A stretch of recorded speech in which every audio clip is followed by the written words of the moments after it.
हमार प्यार बच्चा लोग, इतिहास चाहे देश के होखे या विदेश के, ऊ धरोहर होखेला जिनकर जड़ में हमार होखब छुपल हा, हमार आज छुपल हा। उनकर सम्मान हमरा उतना ही करे के चाही जितना सम्मान हम अपना इच्छा के करेनी। अगर ऐसा ना भइल ता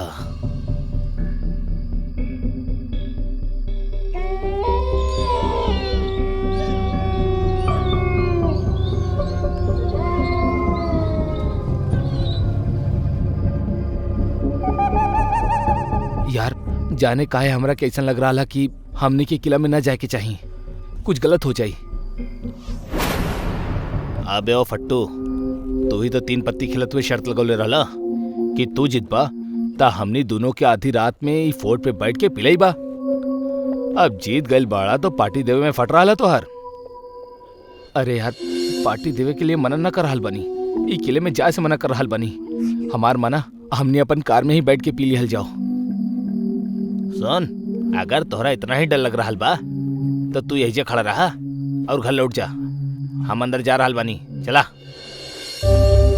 अरे यार, तू दिनों बिना एक नंबर के जिद्दी बड़ा। तू दोनों से अलग रह के का हम अंडा देहब? ये भइल ना बात, आवा। अजय के छठा इंद्री ओकरा के सही संकेत दे देले रहल, लेकिन कहेले ना, जब मौत के आवे के होखेले ना त इंसान चाहे कितना भी कोशिश कर ले, इंच भर दूर ना रह पावेला। और उ तीनों तो ओकर करीब चल गए रहले। कमाल के किला बा यार, एकरा देख के तो पहली बार सरकार के नमस्कार करे के मन कर रहल बा। का मेंटेन कर ले बा भाई, जरा भी गंदगी नहीं खे। यहिजा गंदगी फैलाओ सख्त मना बा, गंदगी फैलेला पे दंड दिहल जाई। त ई कारण है सफाई के। कोनो बात ना, हमरा पास कुछ पॉली बैग हा, हम अपन कचरा उहे में डाल ले हब। अबे ओ, हम एजा मस्ती करे आयल बानी और मस्ती संस्कारी बन के ना करल जाला। जौन होई होके दा, बाकी सरकारी नौकर तो होइबे करी। सुबह साफ कर दी, चला माहौल बनावल जाओ। जिंदगी के एक बात गांठ बांध ला बच्चा लोग, यदि तू देश के स्वच्छ रखल चाहेला ना तो ओमे केवल सरकार के ही ना बल्कि देश के हर एगो नागरिक के भागीदारी होखेला। जो नागरिक अपना देश के भागीदारी से बचेला ओकर जरूरत ना तो देश के होखेली, ना धरती के और ना ही टूनागढ़ के किला के। चीयर्स। अबे कमीना, चल अब तू लुढ़कावा अपन बोतल। अरे यार ना, तू पढ़ला ना बोर्ड पे का लिखल बा, गंदगी फैलाइब सख्त मना बा। हम गंदगी ना फैलाइब। अबे फट्टू साला, डरेला कि कहीं एकरा के केहू पकड़ न ले। फट्टू हे, हम फट्टू ना बानी रे, परू बोर्ड। अबे चला ना, अब सफाई मत दा। तू फट्टू बाड़ा तो बाड़ा, हम फट्टू ना बानी। तू दोनों बोतल उड़कोले रहला ना, ई देखा हम का करता नहीं। हमो कर सके नहीं सब, ई देखा और देखा, देखा एकरा। ओ अहंकारी आदमी, तू और तुहार दोस्त मिलके एक किला के नियम के भंग कैले बाड़ा। यही जा कदम कदम पे लिखल बा कि यहाँ गंदगी ना करे के, तो काहे कैला? ई का हो रहल बा यार? और ई मूर्ति बात कैसे कर रहल बड़ी? अरे चलत कैसे बा यार? अबे हमार तो कुछ समझ में ना रहल बा, लेकिन हमार समझ में सब कुछ आ चुकल बा। टूनागढ़ के किला में गंदगी फैलौला की वजह से तू सबके सजाए मौत मिलेली।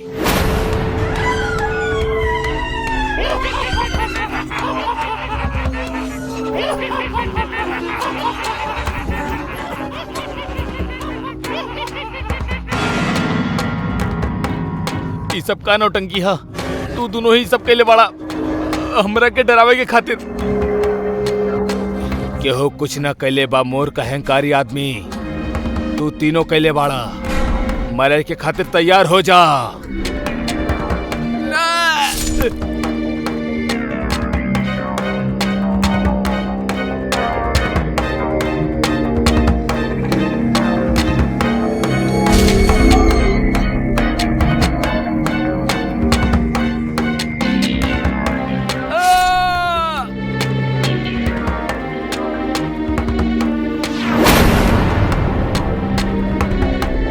नाना, हमरा के मौत के दंड ना मिली। हम ना मरब। हम साफ कर देनी, सब साफ कर देनी। ना नहीं ना हो सकेला।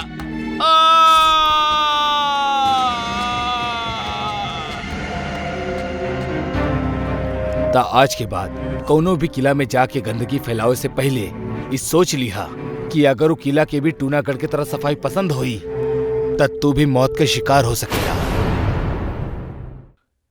कुदरत इंसान के अलग अलग रंग रूप, चेहरा मोहरा और कद काठी देले बा और ओकरा पे समाज इस सब चीज के लेके सुंदरता के मानक भी तय करके रखले बा। रंग गोरा बा, कद लंबा बा, बाल अच्छा बा त इंसान सुंदर हा। अभिषेक भी ऐसन खोखली मान्यताओं के मानत रहल, जेकरा वजह से वो अपना पत्नी गीता के जगह ऑफिस में काम करे वाली रमा के चाहे लागल रहे। रमा खुले विचार के होखे के साथ खूबसूरत और गोरी भी रहल। चाय गीता देख रहल बाड़ू ना, हमनी दोनों फिल्म देख रहल बानी। चाय रखा और जा यहाँ से। गीता किचन के पास जाके पलट के देखेली त रमा अभिषेक की उंगली में अपन उंगली फंसा के अपन सर ओकर कंधा पे रखले रहली। गीता ही देख के उदास होके किचन में चल जाली और किचन में जाके रोए लागल।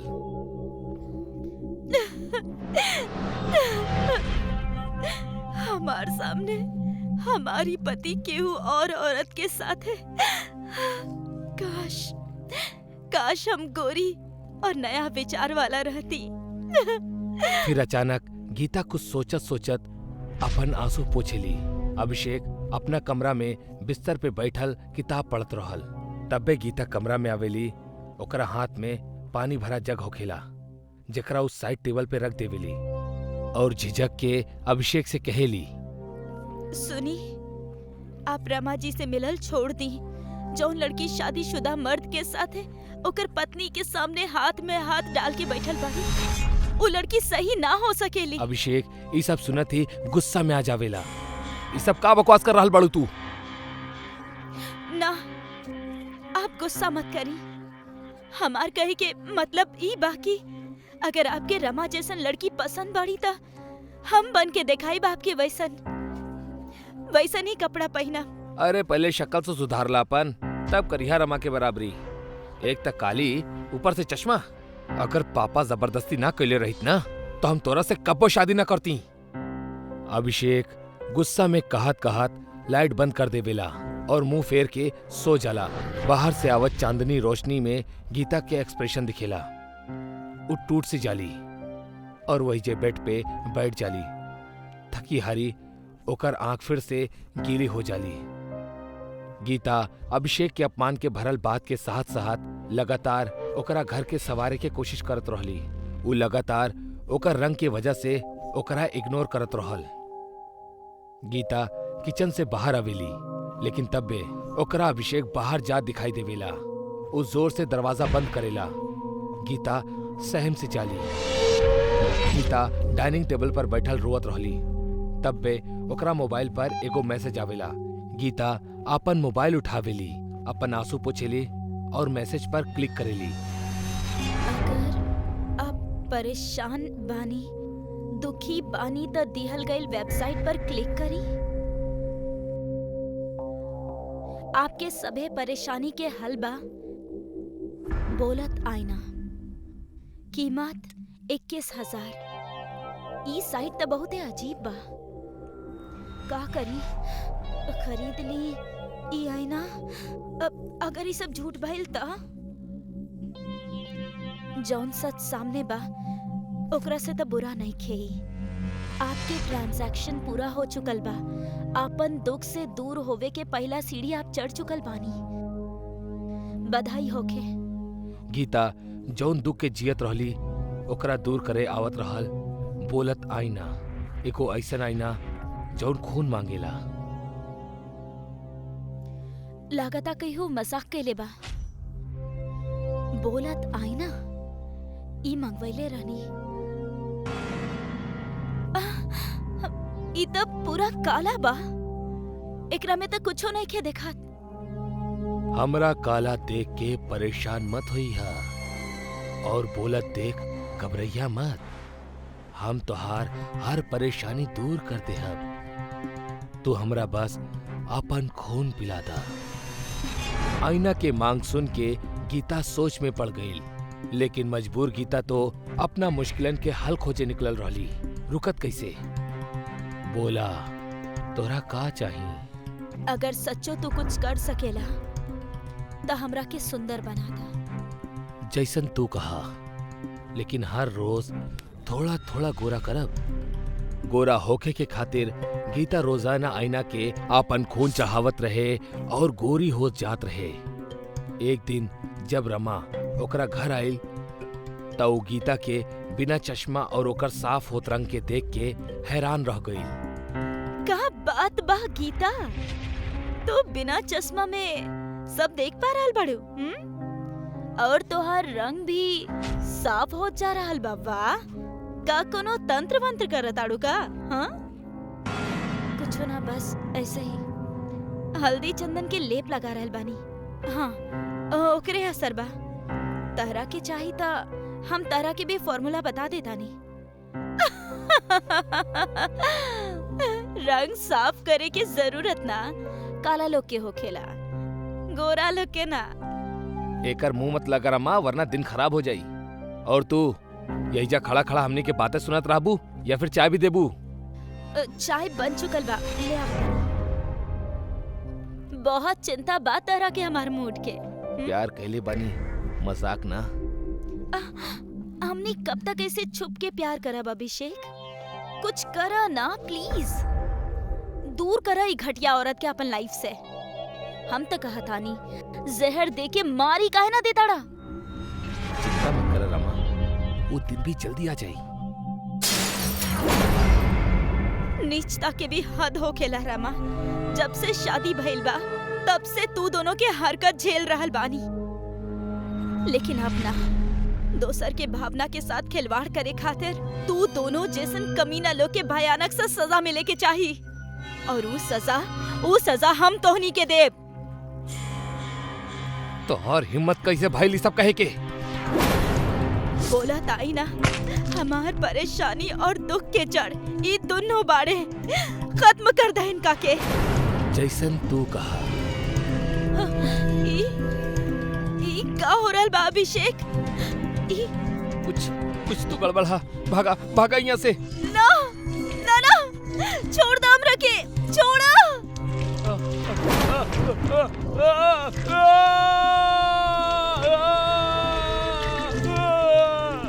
आज हम आजाद हो गए बानी, आजाद हो गए बानी हम।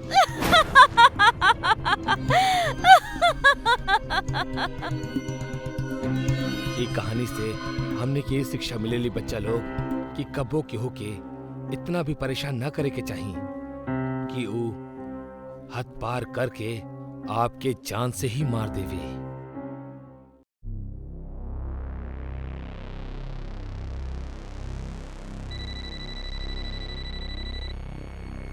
कैसन बड़ा मोंटू? अरे भाई, हमार हाल चाल सब तहरा हाथ में बा। जब से तरह के 5 बुक्स के कॉन्ट्रैक्ट देले बानी तब से जान हलक में बा। 50 लाख दे चुकल बानी तोरा के, लेकिन 5 महीना बीत जाइला के बाद भी तू अब तक 2 पेज भी ना लिख के देले बाड़ा।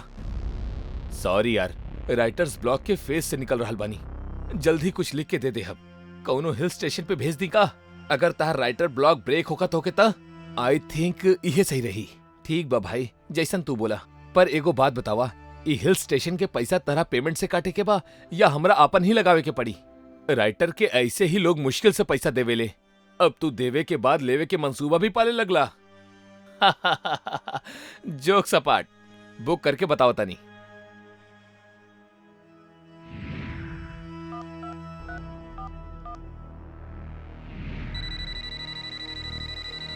हेलो मोंटू जी, प्रणाम। कैसे याद कैनी ही गरीब के? अरे जनाब, आपके काम के खातिर तो आपके ही याद कैल जाई ना। ठीक कहनी। कितना बंगलो बुक करे के बा? एक ही चाहिए शर्मा, लेकिन ऐसन जहाँ बैठ के कहानीकार के विचारन के लाइन लग जाओ। अरे बस इतना सा बात मंटू जी, समझा काम हो गई। एगो ऐसन बंगला दिखाए कि तबीयत खुश हो जाए, वो भी आधे दाम पे। फिर तो कौनो न कौनो कीड़ा कांडी जरूर होगी।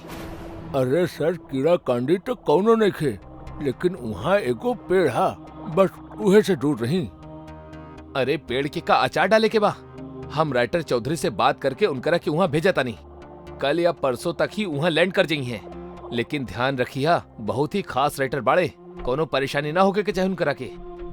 अरे टेंशन मत ली मोंटू सर, आप भेजे उनकरा के, बाकी हम देख ले। आप प्रणाम।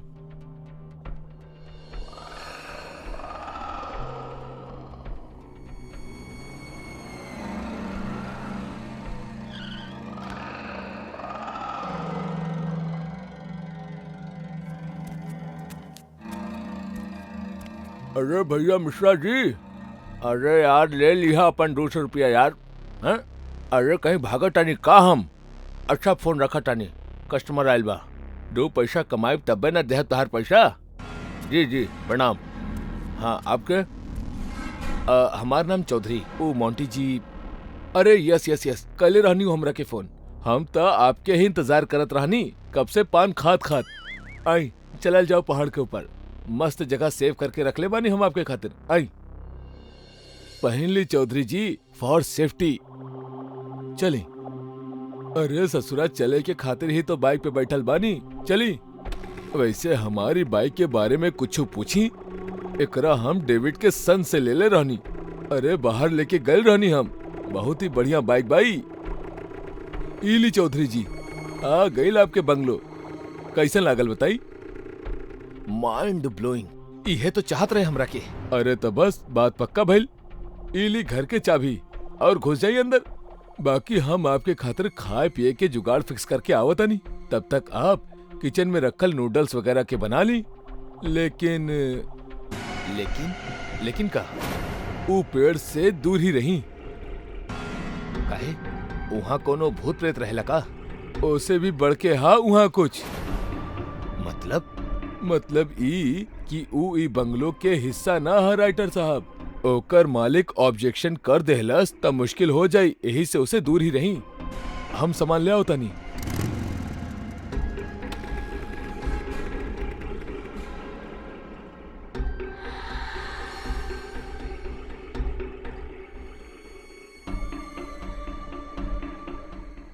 हाँ Montu, place is damn beautiful. काश तू यही जा होकता, जन्नत हा जन्नत। अच्छा चला बाय, आई थिंक वो आ गेल बा।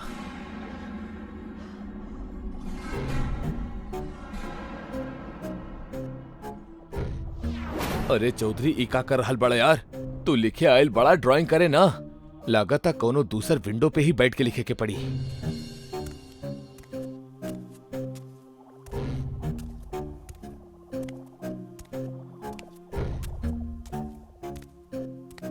यहाँ तो हर तरफ से पेड़ दिखाई दे रहा बा।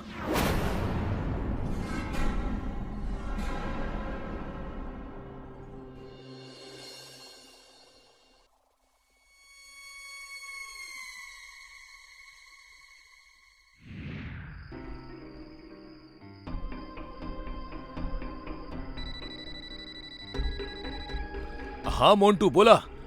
बोले कि हमरा के ना तोरा क्या भाई, कितना पेज लिख डल्ला जन्नत में बैठ के आज। खाक लिख डलनी यार, यहाँ एगो पेड़ हा, वो हमार थॉट्स के ब्रेक कर रहल बा। हर विंडो से उहे एक पेड़ दिख रहल बा। देखा चौधरी, अपन दोस्ती एक तरफ, बिजनेस एक तरफ। हम तहार स्टार टेंट्रम ज्यादा ना झेल सकेनी यार। कबो राइटर्स ब्लॉक, कबो जन्नत जगह। अब जन्नत जगह में पेड़ तोरा के खटके लगल बा। अगर तोरा के ऐसे ही बहाना बनावे के बा तब प्लीज हमार साइनिंग अमाउंट हमरा के वापस लौटा दा। हम केहू और से काम करवा ले हब, उहो कम पैसा में।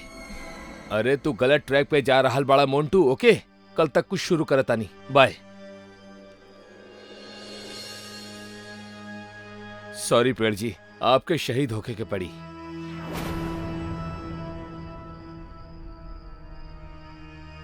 बन गई बात।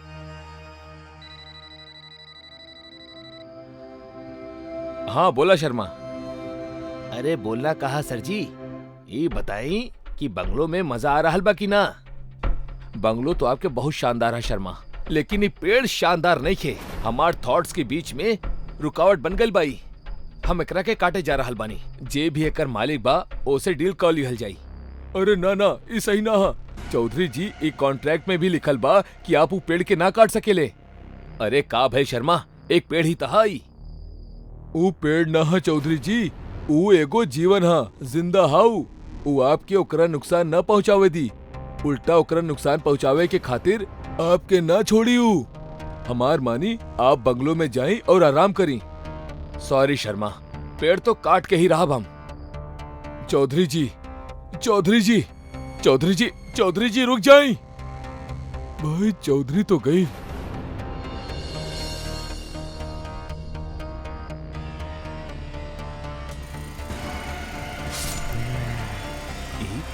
ये तो खून हा।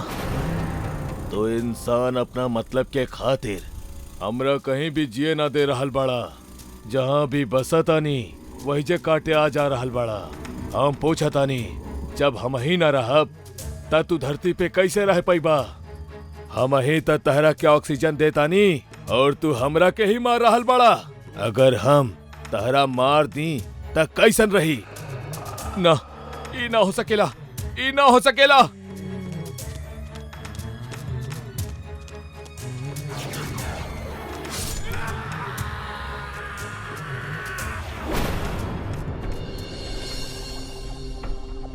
तो बताएं कैसन लागल ई बंगलो? Mind blowing. हम यही दे रहा। तलनी चाबी, लेकिन लेकिन व्हाट? वो पेड़ से दूर ही रही। अरे ऐसन काहे बोलेला तू?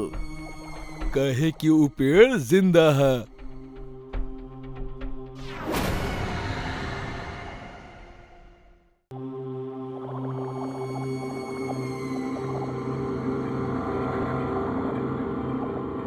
भाई जी, ई रहल कल के शादी से आयल सामान के पूरा लिस्ट।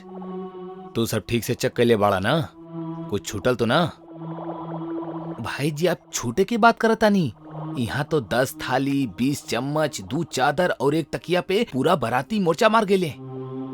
जब से हम ई पार्टी ऑर्गेनाइज करे के काम शुरू कर ले बानी ना सोनू, तब से एक बात तो पता चल गेल। पूछा का? पूछ लेनी, बताई का? बचपन में हम अड़ोसी पड़ोसी के घरे में अलग अलग प्लेट गिलास देख के हमेशा हैरान रहत रहनी कि इनकर बर्तन अलग अलग काहे बा। कोनो शौक हा या फिर आदत। लेकिन अब जाके पता चलल कि ई ना तो शौक हा ना आदत। ऊ तो बर्तन शादी बारात में जाके इकट्ठा के ले बड़े। मतलब दुनिया के ई आदत बाबा आदम के जमाने के हा। सही बोलनी भाई जी, तीर एकदम निशाना पे हा।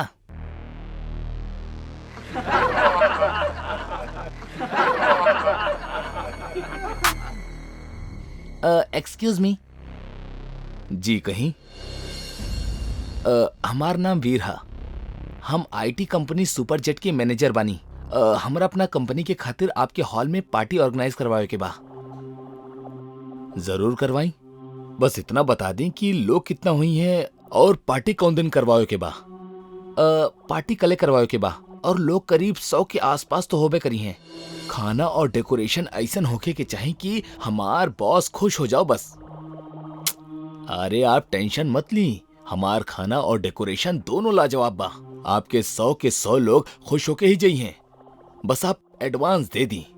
डेकोरेशन और खाना मिला के 15 लाख रुपया होगी। आपके 20% एडवांस लागी। ठीक बा, आप ही 5 लाख रखी। चला, सब कुछ समय से पहले ही रेडी हो गई।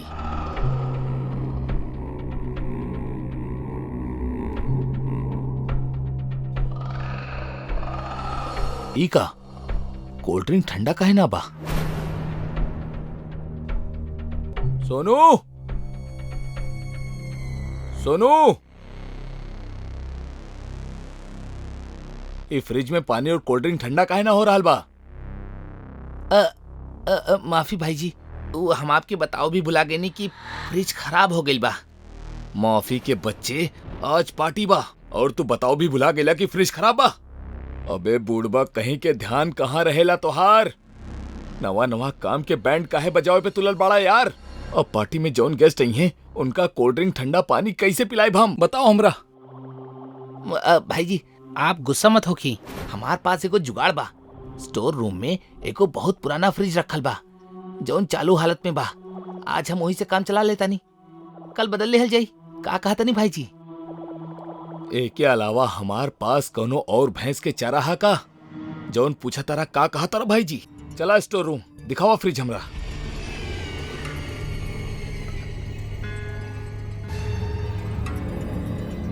इहा भाई जी, शहनशाह जुगाड़ू फ्रिज। पक्का चालू बा ना? झूठ बोलब तो कौवा काटे भाई जी। ठीक है तू जा किचन देखा, हम एकरा सेट करतानी। जी भाई जी। भगवान के लाख लाख शुक्र हा जौन समय पे जुगाड़ हो गई, ना त नया फ्रिज खरीदे के पड़त।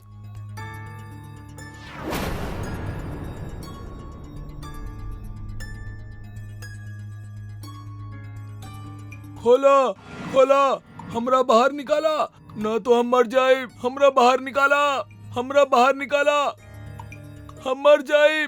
खोला प्लीज। ये आवाज तो फ्रिज के अंदर से आ रहा बा, मगर ओमे तो हम कोल्ड ड्रिंक्स रख ले रानी, ओकर अंदर तो केहू ना हो सकेला। फिर ये आवाज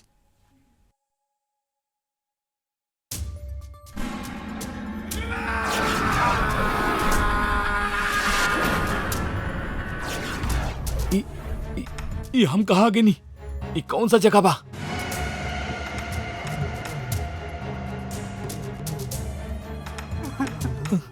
भाई साहब सुनी, भाई साहब आप रोत काहे बड़े के बड़े आप?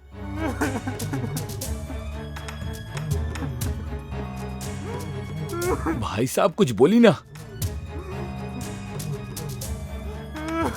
ऐसे ऐसे मत देखी भाई साहब, हमरा के डर लग रहा बा। आपके नाम कहा? जल्दी से भाई जी के बता दी कि पानी के टैंकर बिना पैसा लिए ना आई। भुला गई नहीं तो फिर से भाई जी के डांट खाए के पड़ी हमरा के। भाई जी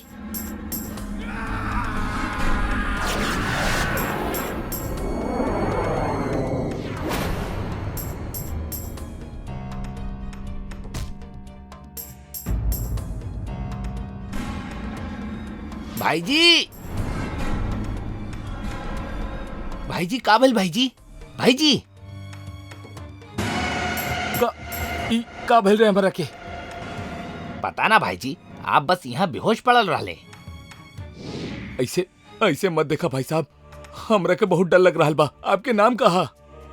विक्की, विक्की नाम बा हमार।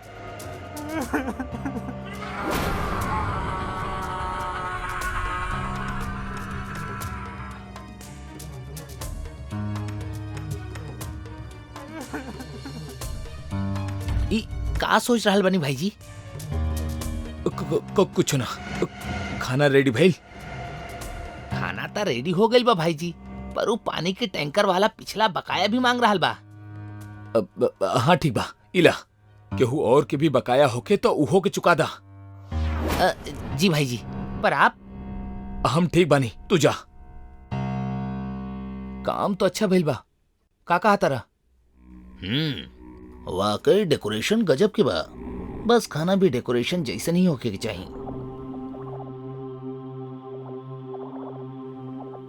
चिंता मत करी सर, यहाँ सब कुछ गजब के ही होखेला। एक गजब के आइटम और बा हमरा पास, आई दिखाओ तानी, तबीयत खुश हो जाई। चला देखा तानी।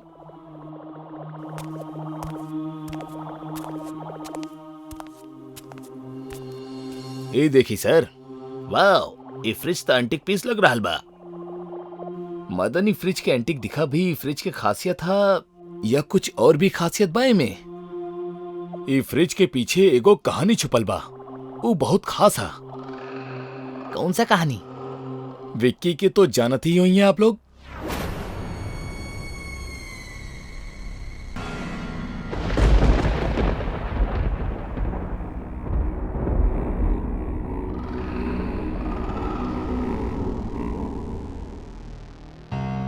तू लोगन के खातिर एक बहुत बड़ खुशखबरी बा। हम बहुत जल्द कंपनी के मैनेजर बनने वाला बानी। और मैनेजर बना थी तुम्हारी भाई TMW कार से ऑफ जॉब शुरू कर दी।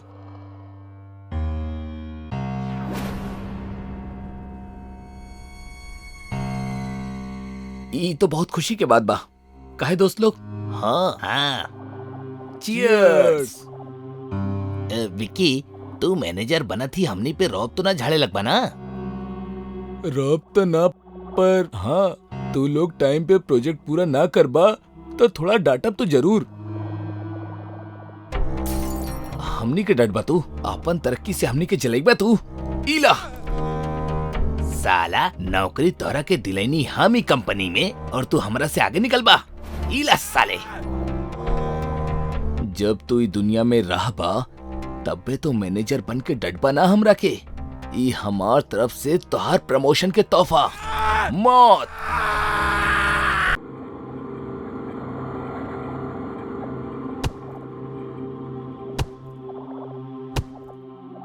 आज लकड़ी इतना सा ही मिलल, काल थोड़ा में ही गुजारा करे के होगी।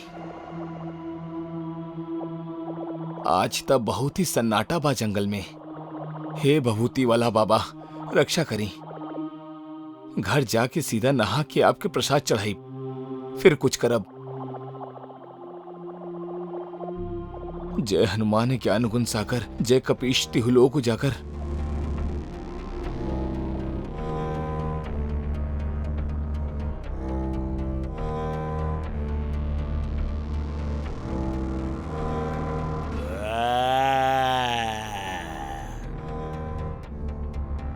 हे भगवान, ये आवाज कैसन? ये तो बहुत ही डरावनी आवाज बा। जल्दी से निकला यहाँ से रघु। तू तू तू तू के बाड़ा? के बाड़ा तू? भूत बानी हम। भूत? भूत भाई, हम कुछ न केले बानी। जंगल से लकड़ी कट ले बानी बस। तू चाह त सारा लकड़ी रख ला, पर हमरा के जायदा। हमरा पता बा तू कुछो ना कैले बाड़ा, पर का करी? ये पापी पेट के सवाल बा। हमरा के हमार भूख मिटावे के खातिर तोहरा के खाए के ही पड़ी।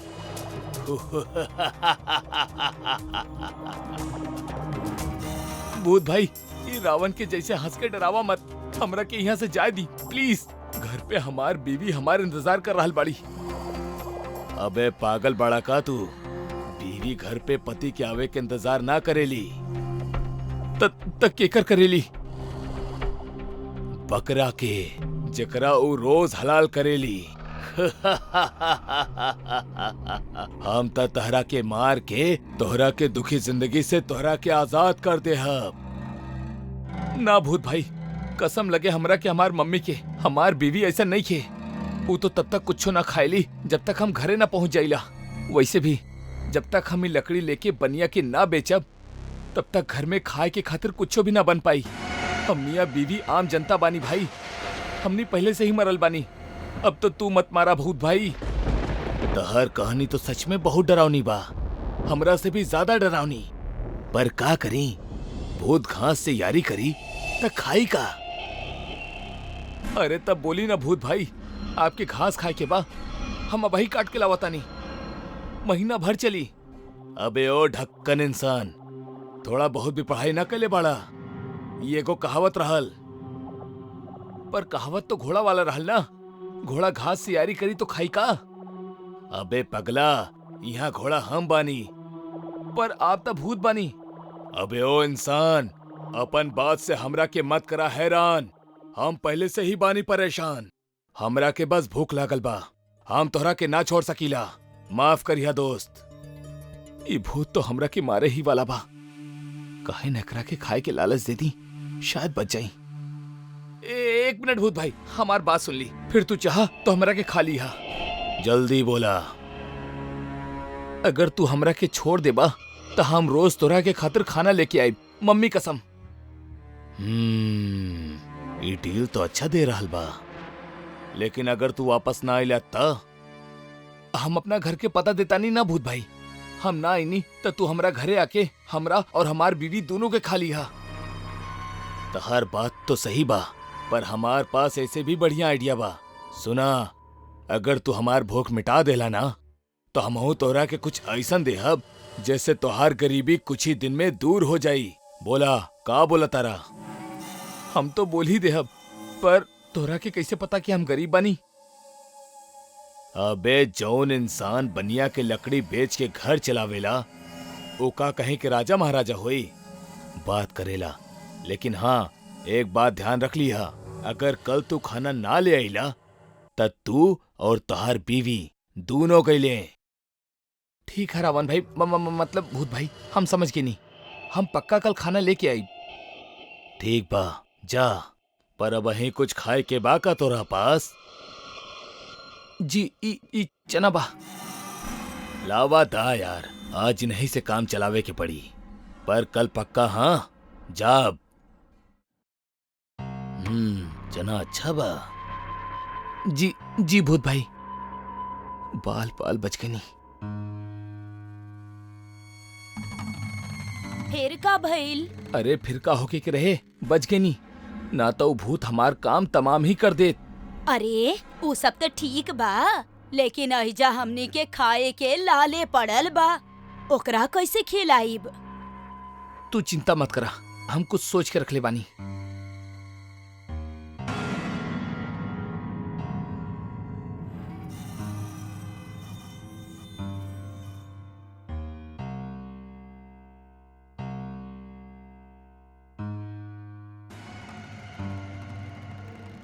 बहुत तबाही मचा के रख ले बाड़ा ना तू लोग।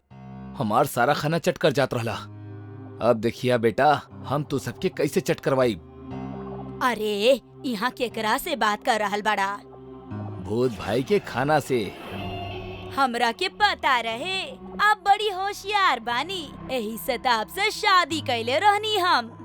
हमरा पता बा तू हमार खून पिए खातिर हमरा पे बटर लगा रहल बाड़ू, पर कोनो बात नहीं खे, तहारी बानी। आवा तानी भूत भाई के खिला के, ओकर बाद काम पे जाइब हम।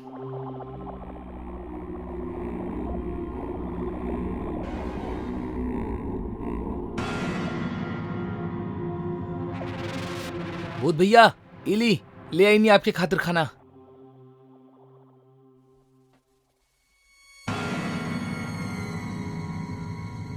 भूत भाई, हम जाई का?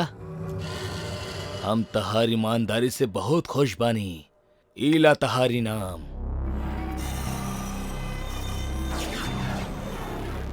सोना की सिक्का, इससे तो सचमुच हमार गरीबी दूर हो जाई। धन्यवाद भूत भाई, हम कल खाना लेके फिर से आई। हाँ, हम कल फिर आई। हुर्रे, हम कल फिर से आई।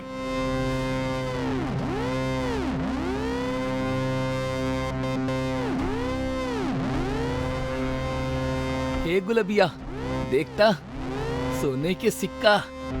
अब अपन गरीबी हमेशा हमेशा के खातिर दूर हो जाई, हमनी अमीर हो जाई।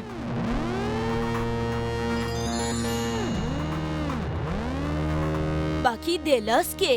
अरे और के दी, भूत भाई दिले बाड़े। असली बाना? अरे 100% असली बा। इंसान धोखा दे सकेला, भूत ना। अच्छा छोड़ा ई सब, तू चूल्हा जलावा, हम एकरा सुनार के यहाँ बेच के कुछ खाए खातिर लेके आवता नहीं। अच्छा सुनी, बाजार से गुलाब जल भी खरीद के ले आई है और हमेशा अपने पास रखी है, ताकि कौनो भी बुरी बला तहार आस पास ना फटके। ठीक बा।